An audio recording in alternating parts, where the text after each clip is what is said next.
Good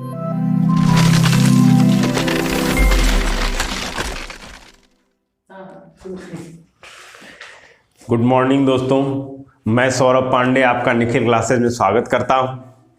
और आज 2 फरवरी 2022 है, जो कि कल के डेट में हमारा बजट जो है वित्त मंत्री जो हमारे निर्मला सीतारमण जी हैं उन्होंने पेश की थी।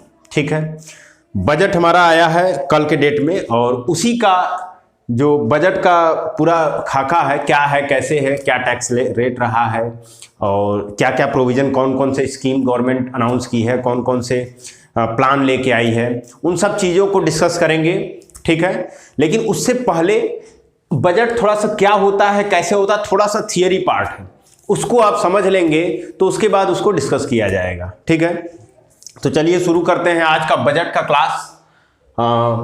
बजट 2022 और 23। ठीक है, बजट जो होता है, सबसे पहले आप जानिए कि वित्तीय वर्ष किसको कहते हैं, फाइनेंशियल ईयर। फाइनेंशियल ईयर किसको कहते हैं? तो फाइनेंशियल ईयर हमारा वित्तीय वर्ष जो है वो 1 अप्रैल से लेकर के 31 मार्च तक होता है। 1 अप्रैल, जैसे ये बजट क्या है 2022 और 2023, 2 साल लगे रहते हैं ना, 2022-2023, यानी इसका क्या मतलब है, 1 अप्रैल 2022 से लेकर के 31 मार्च 2023 तक ये बजट अनाउंस हुआ है। ठीक है, तो इसको कहते हैं वित्तीय वर्ष, फाइनेंशियल ईयर। सरकार का जो वित्तीय वर्ष है वो 1 अप्रैल से शुरू होता है, 31 मार्च को खत्म हो जाता है, 1 साल पूरा होता है। ठीक है, वित्तीय वर्ष का टाइमिंग याद रखिएगा। आरबीआई का वित्तीय वर्ष, आरबीआई का वित्तीय वर्ष कब है? तो वो भी है 1 अप्रैल से 31 मार्च। ठीक है, ये पहले हुआ करता था 1 जुलाई से 31 जून। आरबीआई का जो वित्तीय वर्ष हुआ करता था 1 जुलाई से 31 जून हुआ करता था, लेकिन अभी हाल ही में आरबीआई ने भारत सरकार के जो वित्तीय वर्ष के साथ अपना मर्ज कर दिया कि हमारा भी यही रहेगा। क्यों? क्योंकि आरबीआई का डाटा जब जुलाई में यानी 31 जून को आता था, उससे पहले सरकार का डाटा 31 मार्च को ही देना पड़ता था, तो मिसमैच हो जाता था डाटा में, 2 महीने का अंतर पड़ जाता था। उस 2 महीने के डाटा को ठीक करने के लिए आरबीआई ने भी अपना वित्तीय वर्ष किसको बना दिया, जो सरकार का वित्तीय वर्ष था 1 अप्रैल से लेकर के 31 मार्च तक, 1 अप्रैल टू 31 मार्च। ठीक है, 31 मार्च। इसके बाद है आपका कृषि वर्ष, यानी एग्रीकल्चर ईयर। एग्रीकल्चर इसका ईयर किसको कहते हैं? कृषि वर्ष का टाइमिंग क्या है? कृषि वर्ष का टाइमिंग 1 जुलाई से लेकर के 31 जून तक का है। देखिए, टाइमिंग 1 साल का ही है, लेकिन सबका अलग अलग है। तो कृषि वर्ष आपका 1 जुलाई से शुरू होता है और 31 जून को खत्म हो जाता है। ठीक है, इसके बाद क्या है आपका कैलेंडर वर्ष। ये सारे ईयर हैं, इनको आपको पता होना चाहिए। कैलेंडर वर्ष किसको कहते हैं? सिंपली लोग बोल देगा कि ये डाटा जो हम आपको दे रहे हैं कैलेंडर वर्ष का दे रहे हैं। अब कैलेंडर वर्ष आपको पता ही नहीं उसकी टाइमिंग क्या होती है। कैलेंडर वर्ष की टाइमिंग क्या होती है? 1 जनवरी से लेकर के 31 दिसंबर तक होती है। ठीक है, कोई आपसे कह देगा कि ये डाटा हम कृषि वर्ष का है, कृषि वर्ष आपको पता होना चाहिए उसकी टाइमिंग क्या है। तो ये आपके कुछ फाइनेंशियल ईयर थे जिनका आपको पता होना चाहिए। इकोनॉमिक्स थोड़ी सी ऐसी चीज है, हल्का हल्का इंग्लिश टर्म लेके चलेगा। मैं दोनों हिंदी और इंग्लिश दोनों बताने की कोशिश करता हूं, पूरा हर चीज। ठीक है, जैसे क्या है, रेवेन्यू है तो रेवेन्यू रिसिप्ट है, यानी राजस्व आ रहा है। और रेवेन्यू एक्सपेंडिचर बोलेंगे तो राजस्व यानी खर्चा होगा, एक्सपेंडिचर का मतलब खर्चा होगा। ऐसे ऐसे टर्म आएंगे, हम उसी समय बताते जाएंगे जो जो टर्म आता जाएगा। थोड़ा सा इकोनॉमिक्स में इंग्लिश चाहिए होता है, क्योंकि कुछ टर्म ऐसे होते हैं जो हिंदी में आते ही नहीं है। ठीक है, तो थोड़ा सा साथ दीजिएगा। अब आते हैं अपने बजट पे। बजट हो गया। ये जो बजट है ये एक वर्ड है, लैटिन वर्ड है जिसका नाम है बगट, BOUGGETTE, बगट। बगट वर्ड से आया, एक लैटिन शब्द है। और इस बगट का क्या मतलब होता है? Leather bag. लेदर बैग यानी चमड़े का थैला, चमड़े का बैग। जैसे आप लोग कभी ध्यान दिए होंगे कि अब जो होता है आपका, पहले जो वित्त मंत्री लेके आते थे वो जो बजट के जो डॉक्यूमेंट्स होते थे, एक चमड़े का बैग होता था, अटैची टाइप का छोटा सा, उसी में लेके आते थे, उसको चमड़े का होता। तो उसी चमड़े के बैग में, लेदर बैग में सारा डॉक्यूमेंट अपना रख करके लेकर के आते थे, और वहीं उसी के साथ वित्त मंत्री और साथ में अपने जो भी फाइनेंस सेक्रेटरी हो, वित्त राज्य मंत्री, उन लोगों के साथ फोटो एक दिया जाता था सामने। तो ये चीजें हैं कि लेदर बैग वहीं से निकल के आया। पहली बार जब विश्व में शुरू किया गया था, ब्रिटेन में लेदर बैग से शुरू किया गया था, और वही परंपरा आज तक चली आ रही है। और इसी वर्ड से बजट निकला है। किस वर्ड से? बजट से निकला है। अब हालांकि भारत सरकार क्या करती है कि एक लाल रंग का कपड़ा होता है, उसी में भारत सरकार का एम्ब्लेम लगा रहता है और उसमें लेके आती है अपने पारंपरिक तरीके से, क्योंकि भारतीय जनता पार्टी की सरकार है और वो कहीं ना कहीं राइट विंग की तरफ है, तो अपना कुछ देसी करते हैं, स्वदेशीकरण की तरफ कुछ नई चीजें लेके आ रहे हैं। ठीक है, तो अब आ रहा है वैसे, अब लेदर बैग नहीं आ रहा है भारत में, लेकिन जो बजट का कॉन्सेप्ट है यहीं से निकल के आया था। और हमारे कहीं संविधान में भी बजट का नाम नहीं लिखा गया है। हमारे संविधान में बजट को क्या बोला जाता है? एनुअल फाइनेंशियल स्टेटमेंट, वार्षिक वित्तीय विवरण, एनुअल फाइनेंशियल स्टेटमेंट। इसको अभी आगे करेंगे, अभी थोड़ा सा समझा रहे हैं क्या होता है annual financial statement, finance bill, appropriation bill, सब कुछ आगे आएगा, अभी थोड़ा सा इसको समझिए। तो ये जो बजट है ये हमारा कब आया? 1 फरवरी को आया। कब आया? 1 फरवरी को। बजट शुरू कब से होता है? फाइनेंशियल ईयर, वित्तीय वर्ष 1 अप्रैल से। पहले अप्रैल में ही आता था, लेकिन 2017 से ये कब आने लगा? कब वित्त मंत्री प्रस्तुत करने लगे लोकसभा में? 1 फरवरी को प्रस्तुत करने लगे। ठीक है, 1 फरवरी को से वित्तीय वर्ष से 1 फरवरी को ही बजट आने लगा 2017 से।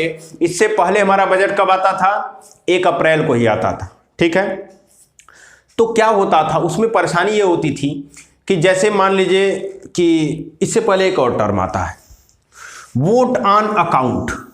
क्या होता है वोट ऑन अकाउंट? ये टर्म आता है vote on account, Hindi English दोनों एक ही है। वोट ऑन अकाउंट क्या होता है? वोट ऑन अकाउंट का प्रयोग कब होता था? जैसे पहले जब 2017 से पहले 1 फरवरी से पहले कब आता था बजट? 1 अप्रैल को आता था। कब बजट आता था? 1 अप्रैल को आता था।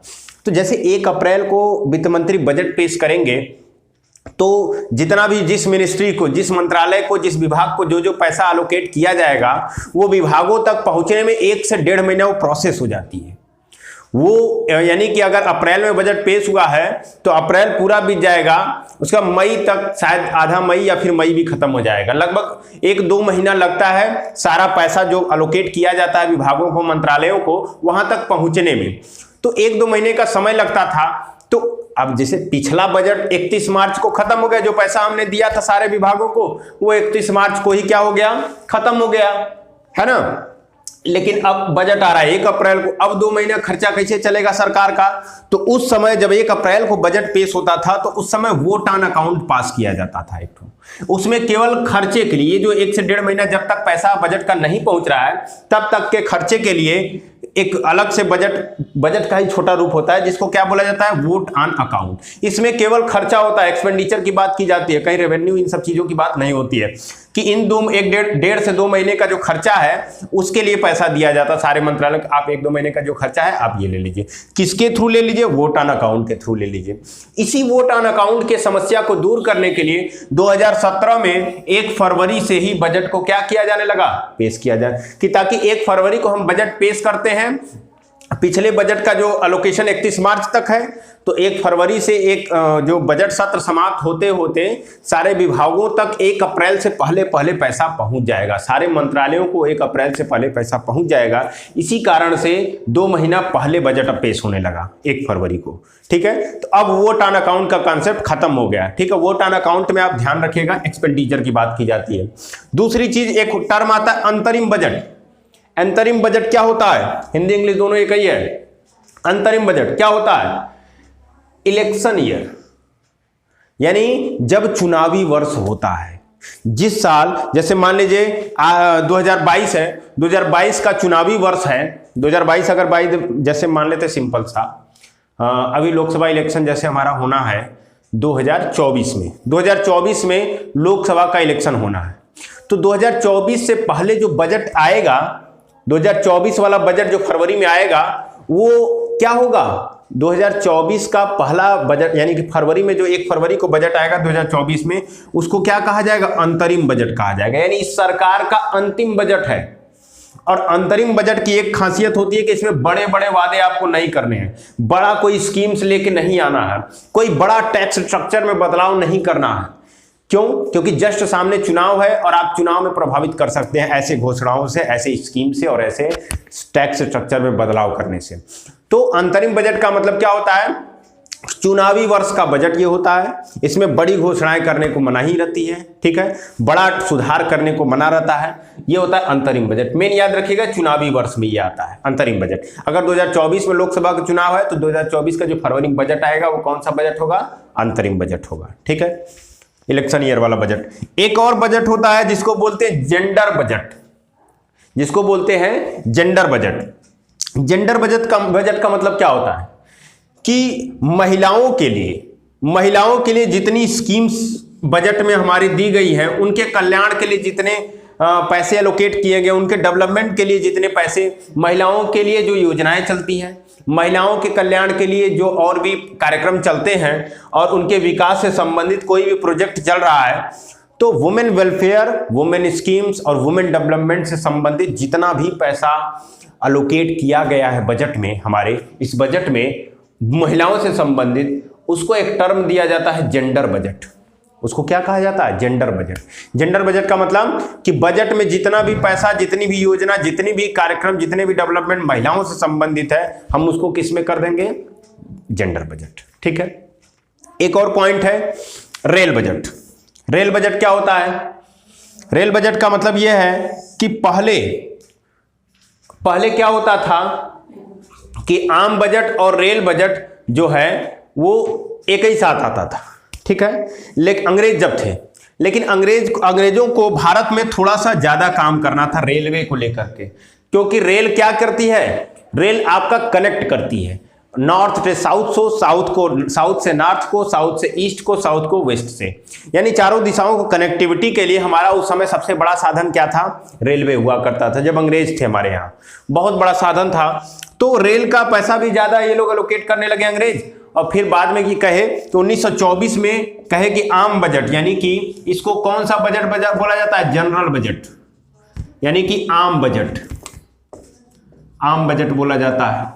तो आम बजट से रेल बजट को क्या कर दिया गया? अलग कर दिया गया। कब? 1924 में एक वर्ष कमेटी रिकमेंड की थी और 1924 में इसको क्या कर दिया गया? अलग कर दिया गया था, ठीक है, रेल बजट को। लेकिन अब बहुत सारे, वो तो अंग्रेज करके चले गए थे, भारत सरकार भी इसको अपने जैसे अंग्रेज करके चले गए थे 2017 तक उसी तरीके से फॉलो कर रही थी। लेकिन बहुत सारी क्लेम्स आए भारत सरकार के पास कि रेल बजट को अलग क्यों किए भाई? रेल बजट से अधिक मंत्रालय तो और बहुत सारे मंत्रालयों का रेल बजट से अधिक पैसा उनको दिया जाता है, उनका तो अलग से बजट नहीं है, ठीक है। रक्षा मंत्रालय है आपका, बहुत सारा पैसा उसमें खर्च, वित्त मंत्रालय है, तो ये सब मंत्रालय है जो कि रेल बजट से ज्यादा, रेल मंत्रालय से ज्यादा पैसा अलोकेट होता है, उनका तो अलग से बजट नहीं है। तो सरकार इसको 2017 में क्या कर देती है? आम बजट से इसको मर्ज कर देती है रेल बजट को।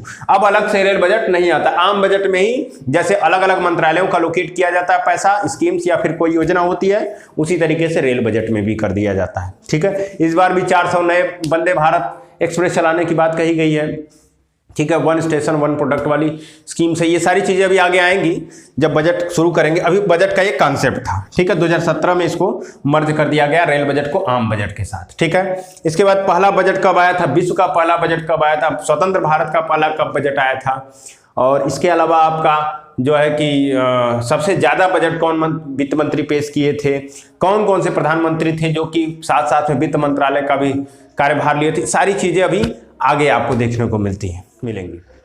तो इसके बाद क्या है आपका कि जो वार्षिक 3 चीजें होती हैं, देखिए इसके बाद क्या होता है, 3 चीजें होती हैं। क्या क्या चीजें होती हैं? एक होता है एनुअल फाइनेंशियल स्टेटमेंट, यानी कि वार्षिक वित्तीय विवरण। क्या होता है? वार्षिक वित्तीय विवरण, एनुअल फाइनेंशियल स्टेटमेंट होता है।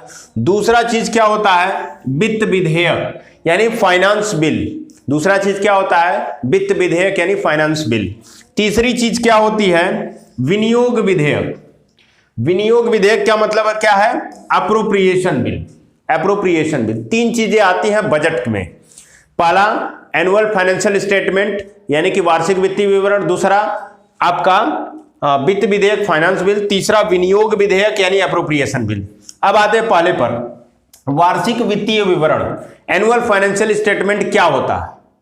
तो बजट को हम लोग क्या कहते हैं? वार्षिक वित्तीय विवरण। संविधान के आर्टिकल 112 में कहा गया है कि जो हमारा जो वार्षिक वित्तीय विवरण प्रस्तुत करने की जिम्मेदारी किसको दी गई है? राष्ट्रपति को दी गई है। क्या हमारा एनुअल फाइनेंशियल स्टेटमेंट, वार्षिक वित्तीय विवरण कौन प्रस्तुत करेगा? तो राष्ट्रपति करेंगे। लेकिन राष्ट्रपति नहीं करते हैं, राष्ट्रपति की सहमति से कौन करता है? वित्त मंत्री करते हैं। राष्ट्रपति की सहमति से फाइनेंस मिनिस्टर करते हैं, जो कि इस समय कौन है? निर्मला सीतारमण जी हैं। ठीक है, वही टेबल करती हैं बजट को। क्या होता है एनुअल फाइनेंशियल स्टेटमेंट में, वार्षिक वित्तीय विवरण में? तो बजट में सबसे पहले लास्ट ईयर का, यानी लास्ट ईयर का मतलब क्या है? जो अभी जस्ट बीता है, यानी 2022-23 का बजट अगर प्रस्तुत किया जाएगा तो उसका लास्ट ईयर का मतलब क्या हो जाएगा? 2021 और 22। लास्ट ईयर का मतलब 2021-22 का जो इनकम आया है, जो आय आई है और जो खर्चा है यानी एक्सपेंडिचर है, उसका पूरा विवरण दिया जाएगा। पहला काम वार्षिक वित्तीय विवरण में कि लास्ट ईयर का इनकम और एक्सपेंडिचर, यानी आय और जो भी खर्चा है, व्यय, आय और व्यय लास्ट ईयर का प्रस्तुत किया जाएगा 2021-22 का। अब उसके बाद क्या किया जाएगा? Current year. करंट ईयर का मतलब क्या है? उसका इनकम और एक्सपेंडिचर, यानी करंट ईयर कौन सा है? 2022 से 23। इससे पहले ये समझ लेते हैं बजट कहते किसको है, बजट किसको कहते हैं। जैसे कि सिंपल सा कोई भी अपने घर होता है, घर में भी एक बजट बनाया जाता है कि महीने का इतना पैसा आना है और इसको किन किन मदों में खर्च करना है। सिंपल से जैसे आप लोग पढ़ाई कर रहे हैं, तो पढ़ाई कर रहे हैं, जैसे मान लीजिए घर से एक अनुमान है कि हमको मान लेते हैं कि 4,000 रुपये आ रहा है घर से। ठीक है, घर से कितना पैसा आ रहा है? 4,000 रुपये आ रहा है। अब 4,000 रुपये में किसी का होगा, जैसे मान लेते हैं कोई चीज़ कि 1,500 रुपये किस में दे देना है? आपका जहां रह रहे हैं कमरा है उसका किराए के रूप में 1,500 रुपये दे देना है। ठीक है, इसके अलावा और क्या खर्चे होते हैं? जैसे आपको खाने पीने के लिए 2,000 रुपये खर्च हो जाएगा, खाने पीने के लिए लगभग 2,000 रुपये खर्च हो जाएगा, या कम ही इसको मान लेते हैं। ठीक है इसको मान ले कितना है? 1,500 मान लेते हैं, खाने पीने का खर्च हो जाएगा। तो 1,500 वो हो गया किराया, और 1,500 क्या हो गया? 1,500 किराया, 1,500 आपका खाने पीने का खर्च हो गया। 4,000 घर से आना है, बचा कितना? 1,000 रुपये बचा। कुछ आप अगर कोचिंग वोचिंग या कुछ करते हो, हम ऑनलाइन पढ़ते हो, तो मान लीजिए कोई खर्च नहीं है, कि अगर कोचिंग करते हो तो कुछ खर्च होगा कोचिंग का भी। तो मान लेते हैं कि कोचिंग का भी खर्च होता है 500 रुपये मान लेते हैं। ठीक है, एवरेज के तौर पे 500 रख लेते हैं, 3,500 हो गया। इसके बाद आपके अपने खर्चे भी तो हैं, मोबाइल रिचार्ज करना है, किसी का करवाना है, या फिर और भी सारी चीज़ें होती हैं। तो उसमें लगभग अगर मिनिमम भी रखें तो 1,000 अपना खर्च हो जाएगा। तो कितना हो जाएगा आपका? 1,000 ये खर्च हो जाएगा। कितना हो गया आपका? 3,000 प्लस 4,000 प्लस 500, 4,500 हो गया। ये आपका अनुमान है कि पिताजी हमको कितना देंगे? 4,000 देंगे। 4,000 से ऊपर मिलने वाला नहीं, उससे कम हो जाएगा, वो चलेगा। तो अब खर्च कितना हो गया? अनुमान आपका क्या है कि हमको 4,000 मिलेगा और खर्च हो गया हमारा 4,500। अब 500 का डिफरेंशिएट करेगा तो ये जो 500 है, फिर कहाँ से आएगा ये 500? किसी दोस्त से उधार मांगना पड़ेगा, या किसी तरीके से 500 लाना पड़ेगा ना, खास करके उधार से ही आएगा। या अपना घड़ी, अपना मोबाइल तो बेचेंगे नहीं, तो वो भी ऑप्शन होता है। जब बजट में आप देखेंगे सरकार अपनी चीज़ें कुछ बेचती भी है, दूसरों से उधार लेती है, कुछ चीज़ें अपनी भी बेचती हैं। जैसे उसके PSUs वगैरह हैं, उनको LIC को बेच रही है ना। नहीं लोग कह रहे हैं कि सेल बेच दिए, भेल बेच दिए, है ना। ये सब क्या है? पब्लिक सेक्टर अंडरटेकिंग है, सरकार की वो है, क्या नाम है, जो रेवेन्यू जनरेट करने वाली कंपनी है। लेकिन इनको बेचेगी, ये भी कर सकती है। दूसरी चीज़, किसी से फॉरेन कंट्रीज से या फॉरेन जो इंस्टीट्यूट हैं उनसे उधार ले सकती है। इसी तरीके से आप भी उधार लेंगे, 500 रुपये आपको लाना पड़ेगा ना, 500 रुपया लाना पड़ेगा कहीं न कहीं से। फिर अगले महीने में किसी तरीके से, यानी अगले साल उसको दबाने की कोशिश करेंगे किस तरीके से, वो या नहीं दबा पाए तो उसमें सूद भी देना पड़ेगा 500 पे, अगर वैसा टाइप का दोस्त रहा तो, जैसे जिस तरीके से सरकार को देना पड़ता है। तो ये चीज़ें होती हैं। तो आपको कोशिश करना है कि बजट, घाटा सरकार का भी घाटा होता है, आम आदमी का तो घाटा होता है, ये सरकार भी ऐसी इसी तरीके से, आपको आगे हम बताएंगे, दिखाएंगे कि फिस्कल डेफिसिट किस तरीके से होता है। अगर ये हम अनुमान लगाए थे कि 4000 में हमको खर्च करना है, 4000 नहीं हो पाया, हमारा एक्स्ट्रा खर्च हो गया, तो एक्स्ट्रा खर्च होने के लिए या तो उधार लेना पड़ेगा या अपनी संपत्ति को बेचना पड़ेगा। इस तरीके से उसको क्या कहते हैं, राजकोषीय घाटा। ठीक है, ये जो घाटा हुआ 500 का, उसको अगर बजट के टर्म में देखेंगे तो राजकोषीय घाटा होता है। ठीक है, तो जिस तरीके से आप अपने घर का, अपने परिवार का बजट बनाते हैं, उसी तरीके से सरकार भी देखती है कि पिछले साल क्या आया, किन किन मदों में कितना आया, कितना खर्च हुआ, वो एक अनुमान लगा लेती है। उसी अनुसार इस साल भी हम देखेंगे इन मदों में इतना आया है, तो अगले साल या सरकार को लगेगा कि बढ़ सकता है, तो हल्का सा बढ़ा करके देख लेगी और उसको यानी एस्टिमेट करती है। ये क्या करती है, करंट ईयर का, इसको बोला जाता है बजट एस्टिमेट। बजट एस्टिमेट यानी अनुमान लगाती है कि इतना आएगा और इतना खर्च होगा। जैसे एस्टिमेट सुने होंगे आप लोग, अगर गांव से होंगे तो वहां पे बहुत ज्यादा वो होता है कि कोई भी प्रोग्राम होता है, सो गांव में प्रवचन बोला जाता है। कोई भी प्रवचन अगर कोई कंडक्ट करता है अपने घर पे, तो वो क्या करता है, भैया इतने लोगों का वो हम प्रवचन कर रहे हैं, यानी इतने लोगों को इनवाइट करेंगे, तो इतने लोगों को बुलाएंगे, तो पहले से हलवाई आता है, बता देता है, यानी जो घर पे हलवाई है और वहां पे कौन है, फाइनेंस सेक्रेटरी है। ठीक है, वो लोग हलवाई का काम करते हैं, बताते हैं कि किस तरीके से आपको ये चीज कैसे, किस तरीके से लगाना है ताकि इतने लोगों को आराम से आप कर लेंगे। तो वही सेम कंडीशन है भविष्य की। बजट एस्टिमेट करती है सरकार की इतना इन मदों में आएगा, इन मदों में इतना खर्च होगा, किन मदों में आता है रुपया, किन मदों में जाना है, वो आगे आएगा सब कुछ। बस एक समझने की कोशिश करिएगा कि करंट ईयर का आपका इनकम और एक्सपेंडिचर, ठीक है, पिछले साल का इनकम और एक्सपेंडिचर आ गया। अब आगे बढ़ते हैं, ये होता है वार्षिक वित्तीय विवरण, पहला पॉइंट। दूसरा चीज क्या है आपका, वित्त विधेयक यानी कि फाइनेंस बिल। फाइनेंस बिल क्या होता है, आर्टिकल, संविधान के आर्टिकल 265 में बताया गया है कि सरकार वित्त विधेयक लाएगी। क्यों वित्त विधेयक लाएगी, फाइनेंस बिल? क्यों? क्योंकि जैसे टैक्स लगाना है, कलेक्ट करना है, टैक्स में कुछ परिवर्तन करना है, या कोई नई चीज इन्फोर्स करनी है टैक्स से संबंधित, ठीक है, टैक्स स्ट्रक्चर में बदलाव करना है, तो उसके लिए, या नहीं भी करना है तो आपको उस साल नो चेंज वाला भी वित्त विधेयक लाना पड़ेगा। तो उसको क्या कहते हैं हम लोग, वित्त विधेयक या फिर फाइनेंस बिल, टैक्स स्ट्रक्चर में बदलाव करने के लिए। ठीक है, तो फाइनेंस बिल पैसे का मामला है, ये मनी बिल की तरीके से होगा ना, जिस तरीके से धन विधेयक होता है। और धन विधेयक सबसे पहले कौन मंजूर करता है, आपके स्पीकर। ठीक है, तो स्पीकर को उसको इंट्रोड्यूस करते हैं, उसके बाद फिर प्रेसिडेंट के पास हो जाता है, प्रेसिडेंट के बाद यानी राष्ट्रपति के बाद फिर उसको वित्त विधेयक कहां भेजा जाता है, लोकसभा में। लोकसभा में चर्चा होगा, पास होगा। लोकसभा के बाद कहां भेजा जाता है, राज्यसभा के पास। राज्यसभा के पास भेजा जाएगा। राज्यसभा अगर अक्षरशः पास कर देती है तो ठीक, नहीं भी पास करती है तो 14 दिन के अंदर अंदर मान लिया जाएगा कि वो क्या कर दी, पास कर दी।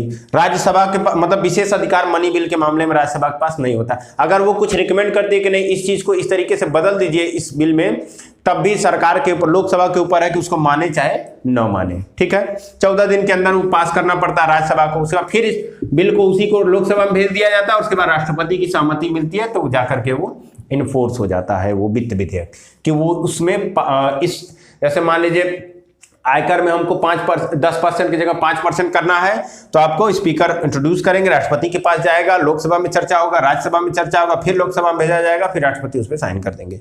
ठीक है, तो टैक्स स्ट्रक्चर में किसी प्रकार का बदलाव करना है, नहीं बदलाव करना है, उसके लिए क्या आएगा आपका, वहां पे बजट सत्र में वित्त विधेयक आता है। ठीक है, बजट सत्र में ही ये सब चीज लागू होती हैं। वित्तीय विवरण कहां प्रस्तुत किया जाएगा, सेशन होता है ना, बजट सत्र।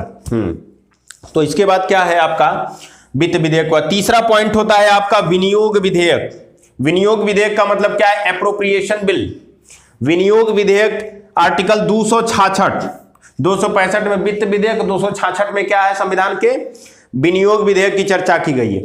यानी कि हमने बदलाव कर दिया कि भाई टैक्स में इतना बदलाव करेंगे, ये करेंगे, योजनाओं में हम अपने बता दिए कि इस योजना में इतना लाख करोड़, या इस योजना में 100 करोड़, इस योजना में 500 करोड़, 1000 करोड़ अलोकेट तो कर दिए। पैसा कहां से आता है, पैसा कहां से आएगा?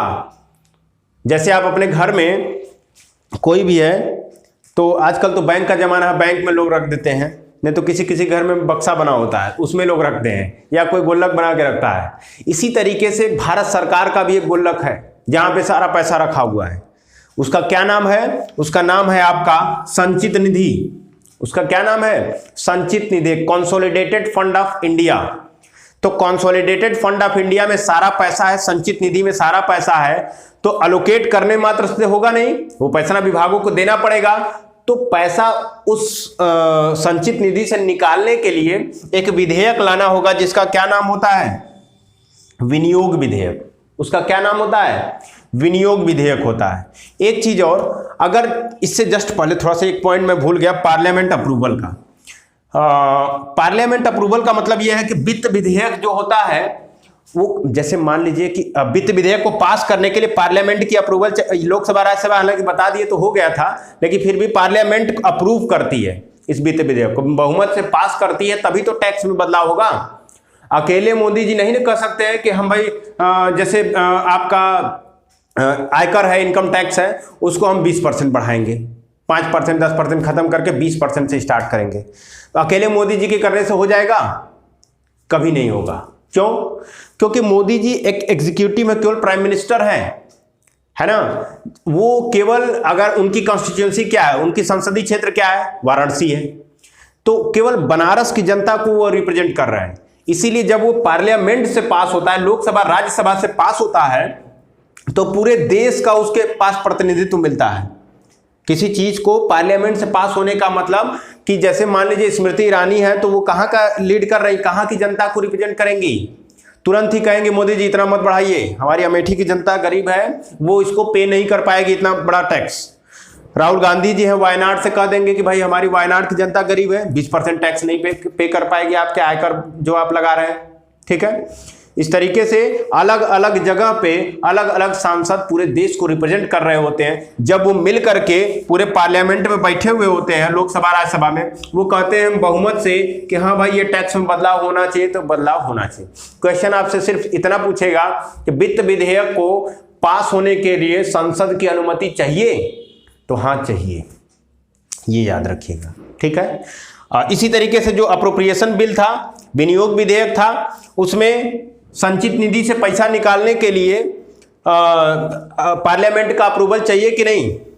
तो पार्लियामेंट का अप्रूवल चाहिए, क्योंकि पूरे देश की जनता उनको चुन के भेजी है, वो पूरे देश को रिप्रेजेंट कर रहे हैं। पार्लियामेंट में बैठे हुए लोग, संसद में बैठे हुए लोग, वो कहेंगे कि हाँ भाई इतना पैसा निकालिए। तब जैसे आप, क्या होता है, बिना पूछे पिताजी के पर्स से पैसा निकाल लेंगे तो क्या होंगे?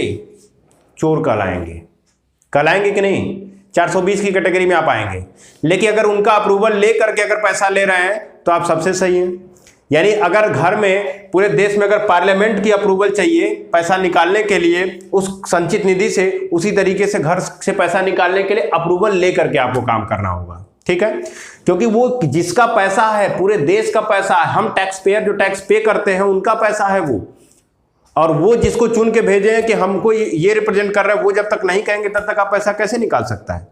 कोई भी एक आदमी पैसा नहीं निकाल सकता है, पूरे पार्लियामेंट का अप्रूवल चाहिए होता है। तो विनियोग विधेयक को भी पास होने के लिए पार्लियामेंट का अप्रूवल चाहिए, वित्त विधेयक को भी पास होने के लिए पार्लियामेंट का अप्रूवल चाहिए। तीन चीजें होती हैं। एनुअल फाइनेंशियल स्टेटमेंट, वार्षिक वित्तीय विवरण, किस आर्टिकल में क्या आता है ये आप याद रखिएगा, अच्छे से इसका नोट्स बनाते चलिए। ठीक है, तो इसके आगे क्या है आपका एनुअल फाइनेंशियल स्टेटमेंट। अब ये बजट का कोर कॉन्सेप्ट है, इसको समझिएगा आप लोग। ठीक है, क्या है एनुअल फाइनेंशियल स्टेटमेंट? यानी वार्षिक वित्तीय विवरण। आपको हिंदी पता होना चाहिए। इसको दो पार्ट में डिवाइड किया जाता है। किस किस पार्ट में? तो पहला पार्ट होता है रेवेन्यू, यानी कि राजस्व। पहला पार्ट हो गया रेवेन्यू, और दूसरा पार्ट हो गया आपका कैपिटल, यानी कि पूंजी। दूसरा पार्ट वार्षिक वित्तीय विवरण का पहला पार्ट हो गया आपका राजस्व, दूसरा पार्ट होता है पूंजी, यानी रेवेन्यू और कैपिटल। ठीक है, अब रेवेन्यू जो होता है, राजस्व जो होता है, उसमें दो चीजें होती हैं। एक तो राजस्व आएगा और एक राजस्व खर्चा होगा। आएगा तो खर्च, जो आया है उसको खर्च होना है कि नहीं? जो आया है उसको जाना है। क्लियर है? तो इसके बाद क्या है, तो रेवेन्यू को दो पार्ट में डिवाइड करते हैं। रेवेन्यू रिसिप्ट यानी राजस्व क्या होगा, आएगा, ये हमको रिसीव होगा, रेवेन्यू रिसिप्ट। और दूसरा पार्ट होता है राजस्व का रेवेन्यू एक्सपेंडिचर, यानी राजस्व जो है खर्च होता है, राजस्व का व्यय होता है। ठीक है, तो किन किन मदों में व्यय होता है और किन किन मदों में आता है ये हमको देखना है। ठीक है, पहला वार्षिक वित्तीय विवरण का राजस्व भाग में, पूंजी यानी कि रेवेन्यू और कैपिटल दो पार्ट में। रेवेन्यू के दो विभाजन है, आपके रेवेन्यू रिसिप्ट और दूसरा है आपका रेवेन्यू एक्सपेंडिचर, रेवेन्यू खर्च। रेवेन्यू रिसिप्ट जो होता है, थोड़ा सा इंग्लिश टर्म होते हैं, कोशिश करिएगा आप समझने की, क्योंकि हिंदी इसमें होता नहीं है। हम बनाने की कोशिश करेंगे कि राजस्व आगम है, राजस्व खर्च है, लिख देंगे, लेकिन वो रेवेन्यू रिसिप्ट, रेवेन्यू एक्सपेंडिचर 2-4 बार आप करेंगे, आप खुद ही क्लियर रहेगा। ठीक है, इकोनॉमिक्स में थोड़ा सा इंग्लिश होता है। तो रेवेन्यू रिसिप्ट वाला पर, अब रेवेन्यू रिसिप्ट भी दो तरीके से होता है। जो हमें राजस्व की प्राप्ति होती है वो दो तरीके से होती है। किसमें किसमें? एक तरीका है टैक्स के रूप में कुछ पैसा मिल जाता है, कुछ राजस्व मिल जाता है। दूसरा हिस्सा है नॉन टैक्स के रूप में राजस्व मिलता है, यानी कि टैक्स के अलावा जिन जिन मदों में पैसा मिलेगा उसको किस में रखा जाएगा, नॉन टैक्स रेवेन्यू। ठीक है, अगर रेवेन्यू यहां लिखना हो तो रेवेन्यू लिख दीजिए, नॉन टैक्स रेवेन्यू और टैक्स रेवेन्यू। ठीक है, टैक्स रेवेन्यू। तो टैक्स भी अब इसको देखिए अलग अलग बाइफरकेट बाई विभाजन हो रहा है। ठीक है, टैक्स भी दो तरह का होता है। क्या कौन सा होता है? एक होता है डायरेक्ट टैक्स, डायरेक्ट टैक्स का मतलब क्या होता है, प्रत्यक्ष कर, और दूसरा होता है इनडायरेक्ट टैक्स यानी अप्रत्यक्ष कर। टैक्स भी दो तरीके का, डायरेक्ट टैक्स और इनडायरेक्ट टैक्स होता है। ठीक है, अब देख लेते हैं डायरेक्ट टैक्स यानी प्रत्यक्ष कर किसको कहते हैं, प्रत्यक्ष कर किसको कहा जाता है। प्रत्यक्ष कर का सीधा सा मतलब यह होता है कि अगर हम पे लगा है डायरेक्ट टैक्स तो हम ही को चुकाना होगा।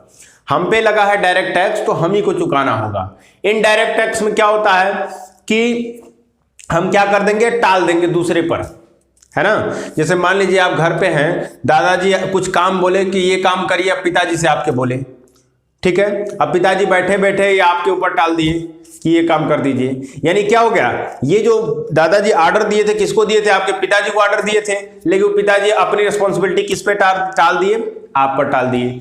तो मतलब इसी तरीके, जैसे आप अगर पहले क्रिकेट मैच देखे होंगे तो उसमें क्या होता है, इंडिया टीम हमेशा ये क्या करती थी कि जैसे अगर बीच में कोई खिलाड़ी बॉल को मारा है तो इंडिया टीम हमेशा हाथ दिखा देती थी, यानी दूसरे को हाथ दिखा देती थी, यानी उसको थोड़ा तो दौड़ना चाहिए, थोड़ी कोशिश करनी चाहिए, लेकिन वो अपनी रिस्पॉन्सिबिलिटी दूसरे खिलाड़ियों पर हाथ दिखा के वो गेंद जा रही है वो पकड़िए तो इस तरीके से टाल देना होता है। इसी तरीके से इनडायरेक्ट टैक्स लोग क्या कर देते हैं, टाल देते हैं।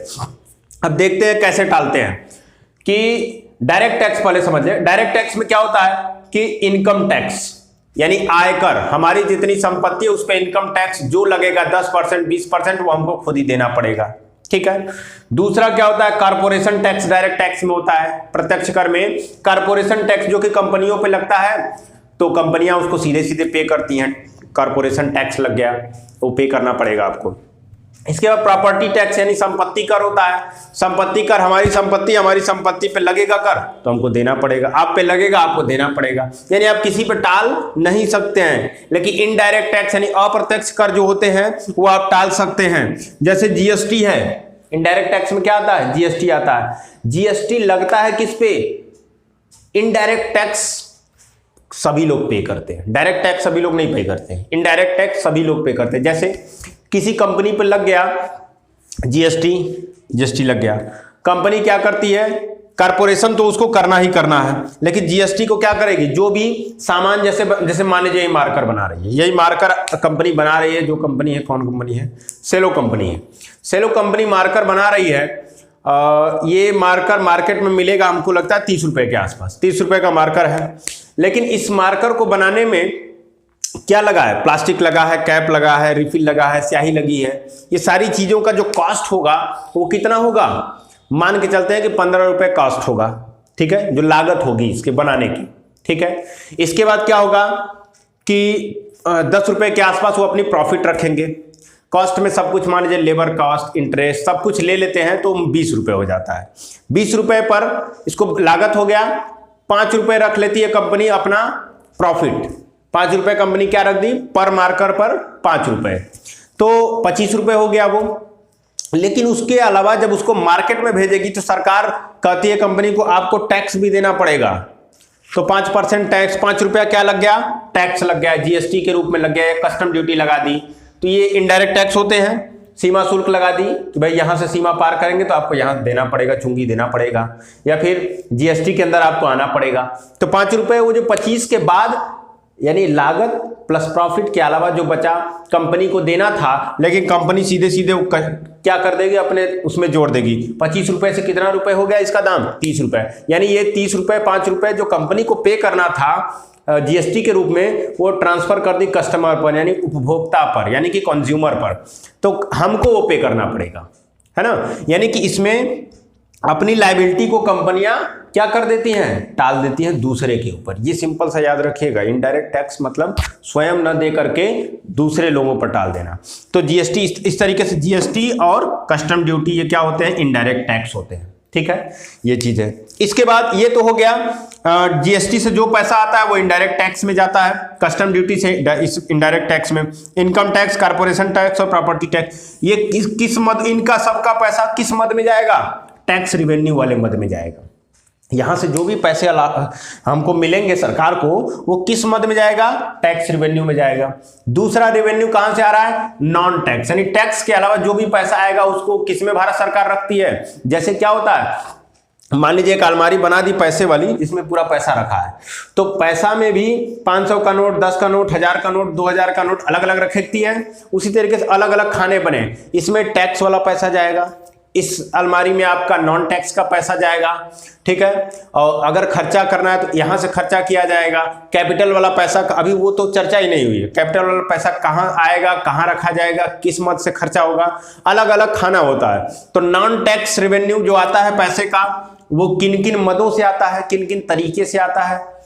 तो भारत सरकार अपने बहुत सारे सामानों को, यानी गुड्स एंड सर्विसेज को बेचती है। बहुत सारे सामानों को क्या करती है, बहुत सारे गुड्स को बेचती है। सर्विसेज में जैसे बैंकिंग सर्विस है, बैंकिंग सर्विस आप यूज कर रहे हैं उसको पे करते हैं ना। जैसे LIC है, LIC आप ले रहे हैं तो गवर्नमेंट की सर्विस को यूज कर रहे हैं, वो सर्व कर रही है आपको, आप यूज कर रहे हैं, उससे जो गवर्नमेंट को कमाई होगी वो क्या करती है, आपकी नॉन टैक्स रेवेन्यू में जाता है। जो भी सामान बेचेगी भारत सरकार अपना, या फिर सर्विसेज बेचेगी, तो नॉन टैक्स रेवेन्यू में जाता है। ये मद आपको लिखना है, याद रखना है कि रेलवे से जो पैसा मिलता है सरकार किस मद में देती है, तो नॉन टैक्स रेवेन्यू में देती है। हमारा आयकर पे करते हैं, सरकार किस मद में रखती है, टैक्स रेवेन्यू में रखती है। अभी आगे भी सब कुछ देखा जाएगा। तो इसके अलावा क्या होता है, सरकार बहुत जगह क्या की हुई है, बहुत सारी जगह निवेश करके रखी, इन्वेस्टमेंट करके रखी है। बहुत जगह पे सरकार अपना पैसा लगा के रखी है। ठीक है, जैसे PSUs होते हैं हमारे, भेल है, सेल है, LIC ही सबसे सिंपल सा उदाहरण सब लोग जानते हैं। लाइफ जीवन बीमा निगम, क्या बोलते हैं उसको, लाइफ इंश्योरेंस कॉर्पोरेशन, LIC। तो इसमें जब निवेश किए तो जो प्रॉफिट मिलेगा सरकार को, जो लाभांश मिलेगा, वो भी तो एक तरीके का नॉन टैक्स रेवेन्यू में ही आता है। टैक्स से नहीं मिल रहा है, वो पैसा लगाई है उसका रिटर्न मिल रहा है, तो वो भी किस में आएगा, नॉन टैक्स रेवेन्यू में। किसी भी कंपनी में सरकार पैसा लगाई है, बैंक में सरकार पैसा लगा, जैसे लोग कहते हैं बैंकों का राष्ट्रीयकरण। क्या होता है बैंकों का राष्ट्रीयकरण, यानी जो बैंक है उसके जितने शेयर होल्डर हैं उसमें 50% से ज्यादा शेयर किसका है, सरकार का है, तो बैंक सरकारी हो गई, यानी राष्ट्रीयकरण हो गया। HDFC बैंक है, उसमें 50% से ज्यादा प्राइवेट लोगों का पैसा है, शेयर है, प्राइवेट बैंक हो गया। सिंपल सी चीजें होती है। LIC है तो उसमें सरकार अभी 10% सेल करने वाली है अपने स्टेक होल्डर, जो उसके स्टेक है यानी शेयर्स हैं, सरकार 10% बेचने वाली है। ठीक है, तो ये चीजें होती हैं। तो आप थोड़ा थोड़ा समझते चलिएगा। अभी इकोनॉमिक्स की बेस से क्लास शुरू करेंगे तो उसमें अच्छी चीजें, सारी चीजें 1 by 1 आएंगी। अभी फिलहाल हम बजट के कॉन्सेप्ट को डिस्कस कर रहे हैं। प्रॉफिट जो भी होगा सरकार को नॉन टैक्स रेवेन्यू में जाएगा। इसके अलावा इंटरेस्ट रिसीव, जो सरकार बहुत जगह पे लोन दे के रखती है, चाहे वो राज्य सरकार को दी है, चाहे फॉरेन गवर्नमेंट यानी कि विदेशी सरकारों को, फॉरेन गवर्नमेंट को भी लोन देती है और राज्य सरकारों को भी सरकार लोन देती है। तो लोन से हमको क्या मिलता है, सरकार को कुछ इंटरेस्ट मिलेगा, कुछ ब्याज मिलेगा, इंटरेस्ट रिसीव होगा, ब्याज मिलेगा। वो भी पैसा कहां जाता है, नॉन टैक्स रेवेन्यू में जाता है, क्योंकि ये टैक्स का हिस्सा नहीं है। टैक्स का सरकार को वो सारा पैसा जो आ रहा है जो टैक्स में नहीं है वो नॉन टैक्स रेवेन्यू में गिना जाएगा। ठीक है। इसके अलावा कभी कभी सरकार को ग्रांट विदेशों से मिल जाता है। ठीक है, जैसे महामारी में WHO भी कुछ दिया है, आपका IMF भी दिया है। तो ग्रांट भी जो होता है वो पैसे को कहाँ रखा जाता है, जो आता है पैसा विदेशों से या बाहरों से, ग्रांट के रूप में। ग्रांट का मतलब क्या होता है, अनुदान। ठीक है, मतलब वो वापस नहीं करना है, वो अनुदान आपको मिल गया, आप ले लीजिए। जैसे आपको कोई देख लिया कि आप बहुत कमजोर है, गरीब है, कुछ दे दिया, या रिश्तेदार जाते हैं तो दे के जाते हैं घर में, वो उसको एक तरीके से ग्रांट, वो आपको उसको कुछ देना होना नहीं ना है, जब मिल गया वो अपना है, ग्रांट होता है, वो उसे अनुदान कहा जाता है। इसी तरीके से आपका रेलवे है, रेलवे से जो भी पैसा आता है सरकार किस में रखती है, नॉन टैक्स रेवेन्यू के रूप में रखती है। इसके अलावा आपका स्टाम्प वगैरह जो लेते हैं खरीदते हैं उसमें पैसा देते हैं, तो सरकार किस में, सरकार के पास जमा होता है, और वो किस मद में जमा होता है, नॉन टैक्स रेवेन्यू के रूप में जमा होता है। ठीक है। एक चीज और, हाँ ठीक, इस पे क्या होता है, अब आगे बढ़ते हैं, रेवेन्यू एक्सपेंडिचर। रेवेन्यू एक्सपेंडिचर क्या होता है, अब दूसरा पॉइंट, यानी राजस्व का जो खर्च होता है, किस रूप में खर्च होता है। ठीक है, किस रूप में खर्च होता है, तो आपका इंटरेस्ट पेड, यानी कि सरकार जो होती है वो इंटरेस्ट भी पे करती है, जैसे उधार लेती है। जैसे अभी आप लोग को बताएं कि 4,000 रुपये हमारा एक अनुमान था कि महीने में खर्चा करना है, और खर्चा कितना हो गया, 4500, तो 500 रुपये सरकार उधार लेती है। सरकार 500 रुपये क्या लेती है, उधार लेती है। तो उधार लेगी तो 500 रुपये पर हर साल उसको पेमेंट, क्योंकि हर साल कुछ ना कुछ घाटा ही होता है, हमारा जो अनुमान लगाते हैं उससे ज़्यादा खर्च हो जाता है, तो कुछ ना कुछ इंटरेस्ट पे करना पड़ता है उस 500 रुपये पे। भारत सरकार का डाटा अलग है, अभी जो बजट इसके बाद आएगा उसमें पूरा डाटा देंगे कि कितना का रेवेन्यू एक्सपेंडिचर में खर्च होता है, कितना रेवेन्यू रिसिप्ट आता है, कैपिटल रिसिप्ट कितना होता है, कैपिटल एक्सपेंडिचर कितना होता है, वो डाटा एक एक डाटा हम आपको बताएंगे। लेकिन अभी कॉन्सेप्ट समझिए, इंटरेस्ट पे करती है सरकार, रेवेन्यू एक्सपेंडिचर में वो गिना जाएगा। ठीक है। और ग्रांट यानी कि जो भी रेवेन्यू जो भी आया, ये जो रेवेन्यू आया, अभी हम रेवेन्यू रिसिप्ट पढ़े, जो पैसा आया वो पैसा खर्च भी होता है, वो पैसा जो खर्च होता है वो उसको क्या कहा जाता है, रेवेन्यू एक्सपेंडिचर। वो पैसा किन किन मदों में खर्च होता है ये देखना है, वो पैसा किन किन मदों से आया था ये हम लोग देख लिए हैं, टैक्स के रूप में, नॉन टैक्स के रूप में आया था। अब वो रेवेन्यू एक्सपेंडिचर होगा, किन किन मदों में आपका खर्च होगा। ठीक है, तो इंटरेस्ट पे करने में खर्च होगा सरकार का, रेवेन्यू जो होता है, राजस्व जो होता है। ग्रांट यानी कि वित्त आयोग, फाइनेंस कमीशन जो है ग्रांट करता है, जैसे इस बार का 15वां वित्त आयोग क्या कहा है, जितना रेवेन्यू आपका है उसका कितना परसेंट, 41%, 41% वो आपको ग्रांट देना, किसको, राज्य सरकारों को देना है। 41% राज्य सरकारों को दे देती है जो भी राजस्व आया, और 59% में सरकार अपना खर्च चलाती है। ठीक है। तो इसके अलावा क्या है, सब्सिडीज के रूप में सरकार रेवेन्यू को खर्च किया जाता है, जैसे अलग अलग तरह की फूड सब्सिडीज होती है, फर्टिलाइजर्स होती है, यानी उर्वरकों पर दी जाती है, पेट्रोलियम सब्सिडीज होती है ना, गैस सब्सिडी होती है, हालांकि अब तो खत्म हो गई। सब्सिडी का मतलब क्या होता है, आर्थिक अनुदान, यानी कि जैसे मान लीजिए सिंपल सा उर्वरकों पर खास करके जैसे बता रहे हैं कि यूरिया मिल रहा है आपका, ये सिंपल सा गैस की सब्सिडी पे आ जाते हैं। गैस की सब्सिडी मिलती थी, सब्सिडी का मतलब क्या होता है, पहले जैसे 1000 की गैस होती थी या 900 का गैस होता था, तो उसमें सरकार हमको 300 रुपये, गैस एजेंसी से सीधा सरकार का लिंक होता था। सरकार क्या करती थी कि भैया 900 का आपका सिलेंडर है, 300 रुपये हम आपको दे रहे हैं सर, आम पब्लिक को कितना में दीजिए, 600 रुपये में दीजिए। यानी सरकार 300 रुपया गैस एजेंसी को दे दी, कंपनी को दे दी, चाहे वो इंडियन कंपनी हो चाहे वो आपका HP कंपनी हो। तो आपका गैस एजेंसी को, गैस कंपनी को सीधा पर कस्टमर 300 रुपया ट्रांसफर कर दी सरकार, यानी 900 की चीज अब हमको कितने में मिल रही है, 600 में मिलेगा। ठीक है, ये पहले हुआ करता था। मोदी जी आते हैं नई सरकार लेकर के, वो क्या कहते हैं, देखते हैं उनको ये सिस्टम अच्छा नहीं लगता है, वो कहते हैं कि नहीं भाई, हम अपने सीधे कस्टमर को पैसा देंगे, जो 300 रुपया हम इंडियन कंपनी को दे रहे हैं या एचपी कंपनी को दे रहे हैं, गैस कंपनी को, हम सीधे किसको देंगे? कस्टमर के अकाउंट में हम देंगे 300 रुपया। यानी कस्टमर क्या करें, अब सीधे जाए 300 रुपया हम उनके अकाउंट में दे देंगे और 600 अपना लगा के 300 वो लगा के सीधे 900 का ले लें गैस, है ना। यानी अब सीधा ये अकाउंट में देने लगे 300 रुपये। धीरे धीरे लोगों को लगाए कि नहीं आप 1000 का पहले 900 का गैस लेना शुरू करिए। 900 का गैस जब लोग लेने लगे, अब धीरे धीरे अपना सब्सिडी काटने लगे, क्योंकि इनको पैसा बचाना है, पता नहीं क्या करना आगे चल करके। सरकारी नौकरियां कम निकाल रहे हैं, एसएससी लगातार 2-3 सालों से अपना डिसरप्शन फेस कर रही है, जो लगातार वैकेंसी जाती है उनमें कमी आ गई। सरकार के में जो बैठे हुए वो लोग साफ साफ बता रहे हैं कि 2 आदमी का काम 1 आदमी कर रहे हैं। डाक विभाग में वैकेंसी नहीं आई है, किसी भी सरकारी विभाग में, रेलवे में देखिए क्या स्थिति है।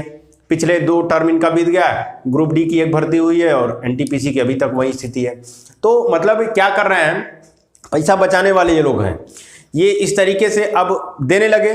300 सब्सिडी थी, उसको पहले 200 किए, 100 रुपये किए, और अभी 1-2 महीने नहीं कहेंगे, 2-3 महीने पहले हमारे में खुद ही 59 रुपये आता था सब्सिडी अकाउंट में, लेकिन वो भी अब क्या हो गया, बंद हो गया। और लोगों को पहले आदत लगाई 900 का, पे करना शुरू करें, धीरे धीरे धीरे अब आज जाकर के सब्सिडी खत्म कर दिए।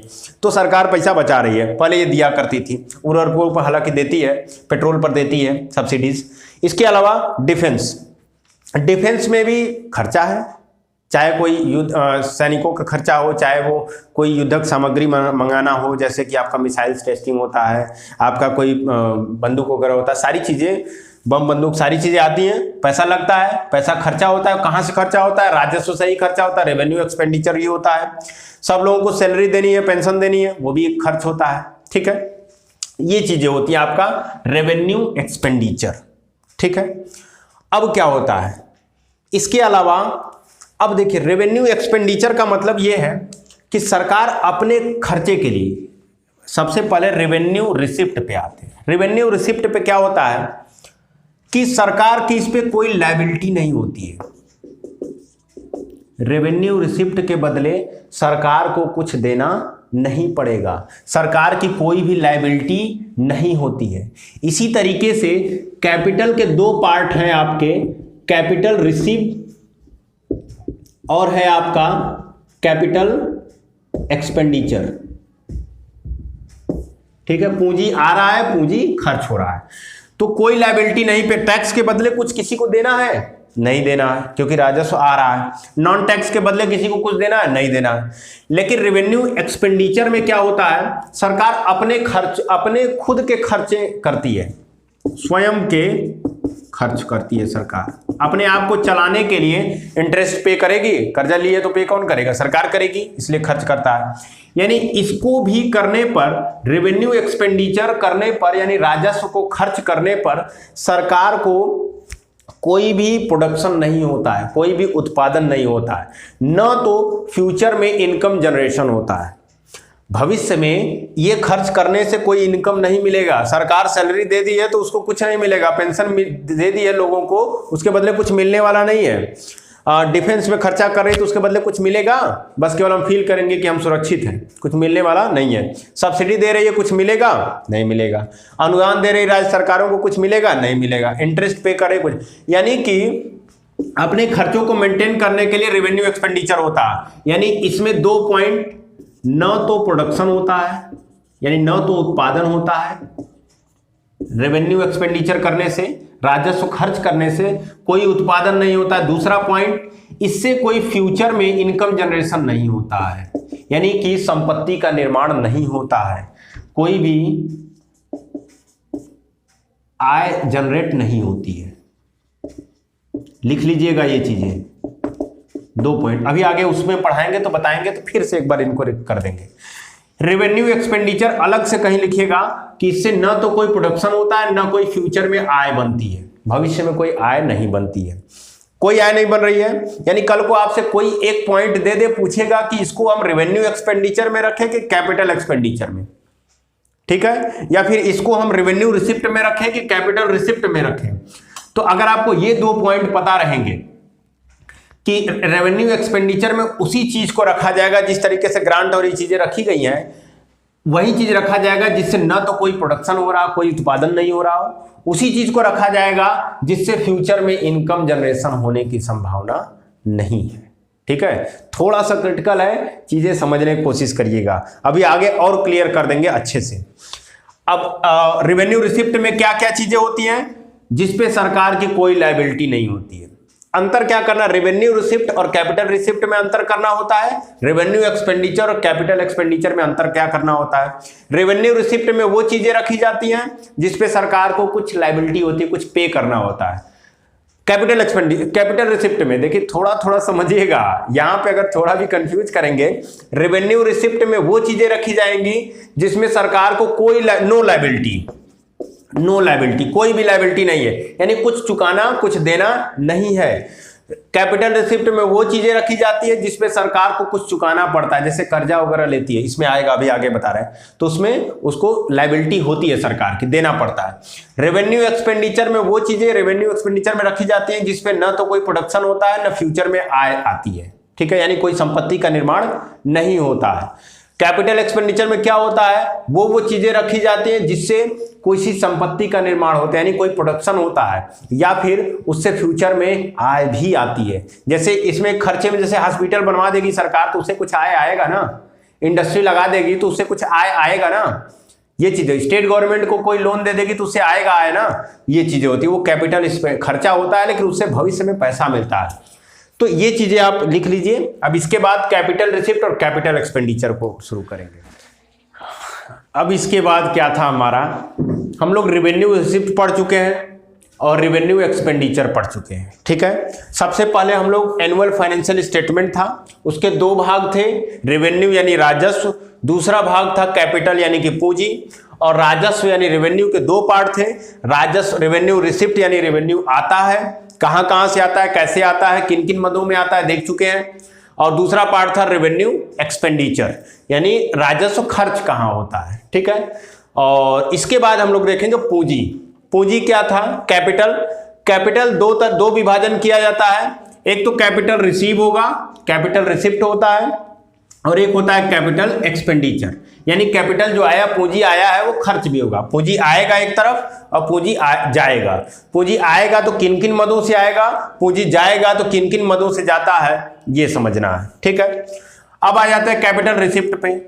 कैपिटल हम लोग पाते हैं तो उसके दो तरीके होते हैं। मान लीजिए हमको पूंजी चाहिए होगा, पैसा चाहिए होगा, कोई चीजें हमको शुरू करनी है, कोई बिजनेस शुरू करनी है तो उसके लिए पूंजी चाहिए होगा, कैपिटल चाहिए होगा। तो कैपिटल दो तरीके से आता है, एक आता है डेब्ट और एक आता है नॉन डेब्ट, यानी कुछ कर्जा लेंगे, कुछ लोगों से कर्जा लेंगे, उस मद में आएगा।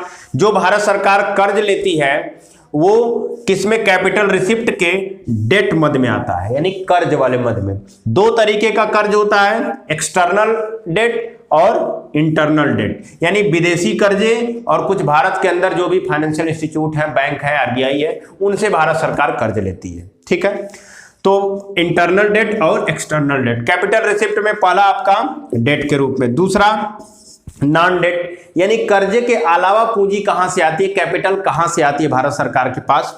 तो उसके दो तरीके हैं। देखिए, अपने से और भारत सरकार के सब सेम है, कोई दिक्कत नहीं, सब अंतर कुछ खास नहीं होता है। हमको भी क्या होता है, कुछ अपने परिवार में मिल जाते हैं वो इंटरनल हो जाते हैं, कुछ बाहरी लोग देते हैं तो एक्सटर्नल, दोस्त मित्र दे दिए तो एक्सटर्नल कर्जा होता है। तो सेम चीजें हैं, कोई अंतर नहीं होता है। नॉन डेट में कहां कहां से पैसे आते हैं, एक होता है डिसइन्वेस्टमेंट। डिसइन्वेस्टमेंट एक तो होता है इन्वेस्टमेंट यानी निवेश करना, किसी चीज में, किसी कंपनी में आप पैसा लगा रहे हैं तो उसको इन्वेस्टमेंट बोलते हैं, निवेश बोलते हैं। लेकिन कभी आपको पैसे की जरूरत हुई, पूंजी की जरूरत हुई, तो आप क्या कहेंगे कि उससे भाई कुछ अपने उसके स्टेक जो है, अपने शेयर जो है वो किसी और को बेच देंगे तो उससे पैसा यानी निकालने की कोशिश करेंगे, तो उसको क्या बोलते हैं, डिसइन्वेस्टमेंट। उसको क्या बोलते हैं, डिसइन्वेस्टमेंट यानी कि विनिवेश। जब सरकार अपनी किसी कंपनी से जहां पैसा लगाई है वहां से कुछ पैसा निकालने की कोशिश करती है, जब उसको पैसों की आवश्यकता होती है, तो वो क्या कहलाता है, डिसइन्वेस्टमेंट कहलाता है। यानी वो कर्जे के अलावा पैसा उसको मिला है तो डिसइन्वेस्टमेंट के थ्रू पैसा मिलता है सरकार को। दूसरा क्या मिलता है, भारत सरकार बहुत सारा लोन बांटती है, बहुत सारा लोन बांटती है, तो उसका जो मूलधन मिलता है वो भी किस में आता है, नॉन डेट में आता है। अच्छा, इस लोन का जो इंटरेस्ट मिलता है वो किस में काउंट होता है, वो किस में काउंट होता है, तो वो आपके रेवेन्यू रिसिप्ट के नॉन टैक्स में, इधर टैक्स था और इधर नॉन टैक्स था, पीछे नोट्स में देखिए उसमें रहेगा नॉन टैक्स में। इसका अगर इंटरेस्ट यानी ब्याज की बात की जाए तो नॉन टैक्स में रेवेन्यू के पार्ट में काउंट होगा, ठीक है। और लेकिन अगर उस लोन का जो मूलधन है वो मिलेगा तो वो रिकवर होगा, तो वो किस में काउंट होगा, आपका नॉन डेट के लोन सेक्शन में, ठीक है। तो दो कर्ज के रूप में दो तरीके से, देशी और विदेशी। नॉन डेट कर्ज के अलावा कहां सरकार पैसा पाती है, तो विनिवेश करके पास ही पाती है, और लोन अपना जब रिकवर करती है तो वो भी आता है पूंजी में, लिखा जाता है पूंजी रिसीव में, कैपिटल रिसिप्ट में आता है, ठीक है। इसके अलावा कैपिटल एक्सपेंडिचर, कैपिटल एक्सपेंडिचर यानी पूंजी का खर्च हो रहा, पूंजी आ तो गया, कर्जा के रूप में ले लिए या फिर आपका नॉन डेट के रूप में, बिना कर्जे के रूप में ले लिए। अब खर्च किन किन मदों में होगा, पूंजी आई है तो जाएगी, तो आपका किसमें, कोई कैपिटल एसेट्स कर दिए, यानी कि कोई एसेट्स यानी संपत्ति का निर्माण कर दिए। जैसे कोई मशीन किसी बना दिए, वो बिकेगा, भारत सरकार बना दी अगर मशीन, लेकिन बनाने में खर्च तो होता है, ठीक है, लेकिन उसके बाद पैसा आएगा। कोई उद्योग लगा दी, उद्योग लगाने में पैसा खर्च होता है ना, बाद में पैसा आएगा। हॉस्पिटल लगा दी, पैसा खर्च हो रहा है, बाद में आएगा।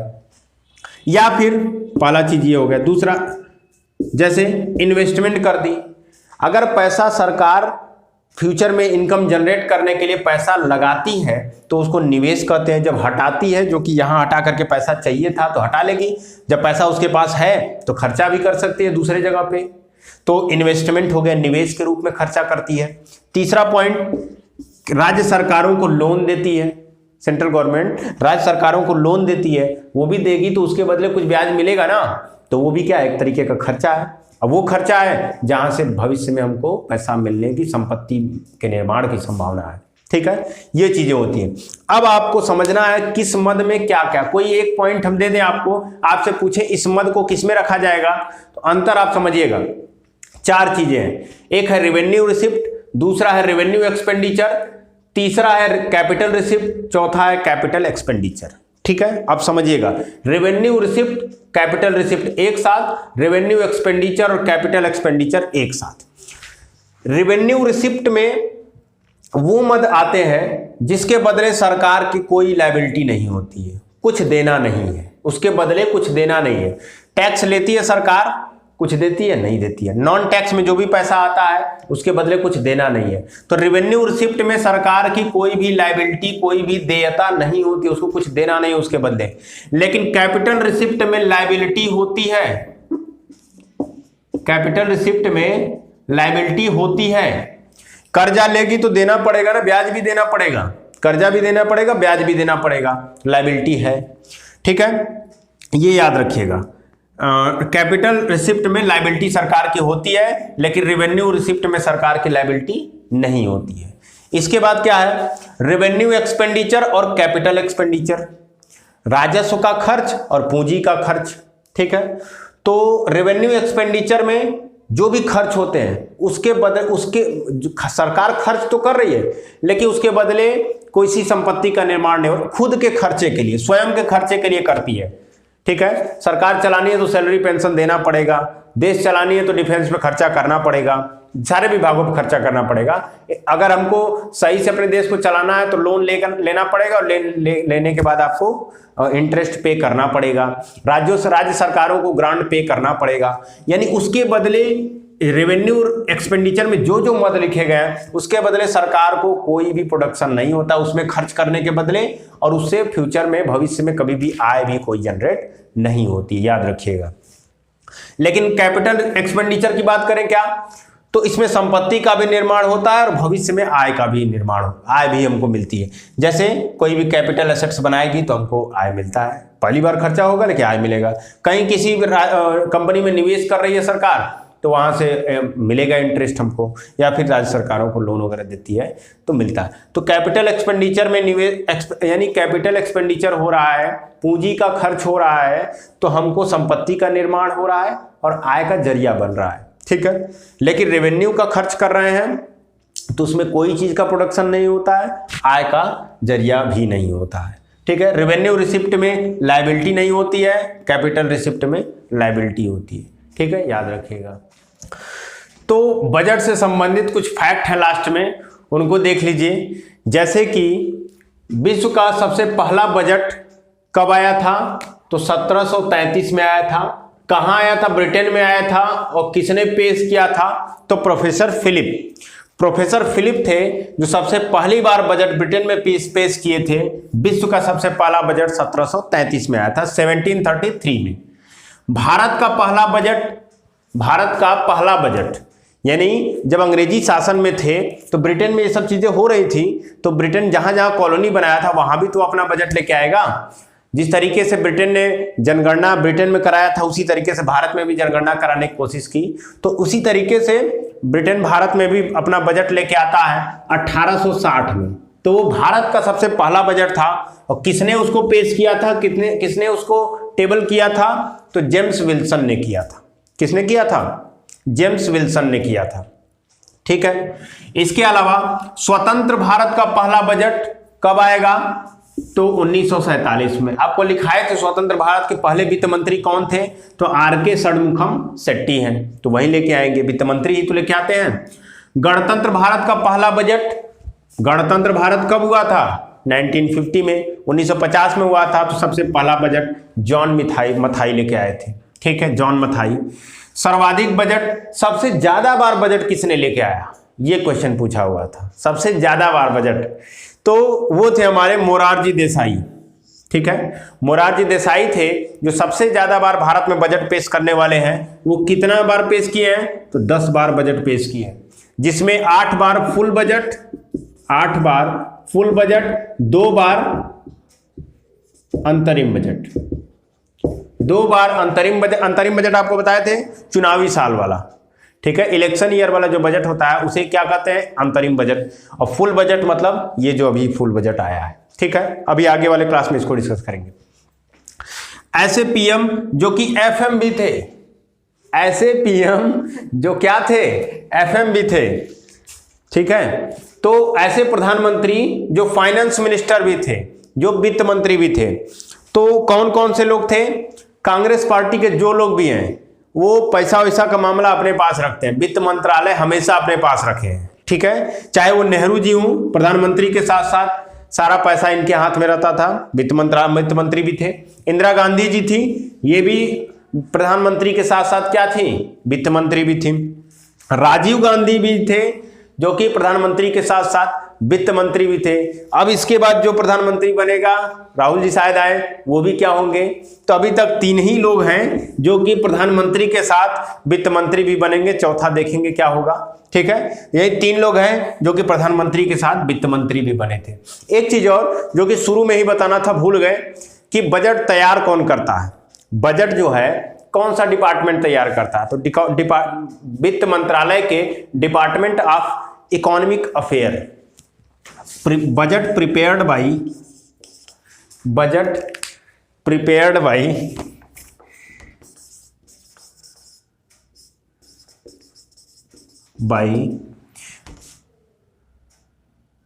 इकोनॉमिक